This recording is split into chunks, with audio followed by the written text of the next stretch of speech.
بترسەلەوەی کە لای خەڵکا قورس بی، بەڵام لای خوا بای پوشەکایەک ئەرزشت نەبێ، لای خوا سووک بی.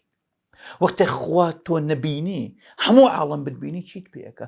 واز بێنە لە خەڵک، لەگەڵ خوای خۆتا مامەڵە بکە، لەگەڵ خوادا بژی. من و تۆکە هی ئەوەین بڵین بەخوا بۆ وات داوە بۆ وات نەداوە، ئەڵێن نەوەڵڵا چۆن من شتی وا ئەڵێم، من ناڵێم خوا بۆ فڵانە کەسی داوە بۆ فڵان بۆشی داوە فڵانە کەس، بۆ ئابڕی فڵانە کەس ناوە، بۆ قەناعەت بە فڵانە کەس ئەدا، بۆ ماڵ بە فڵانە کەس ئەدا. من ئەوە ناڵێم. ئەی چی ئەی خەریکی ئەڵێ چی پێت خۆش نییە کە فڵانە کەس ئەوەی هەیە؟ دەی خوا پێی داوە، ئەوە خۆشێتان پێی نەداوە، خوا پێی داوە. لە کارەکەی خوا ئیرادەگری، لە ئیشەکانی خوا ئیرادەگری.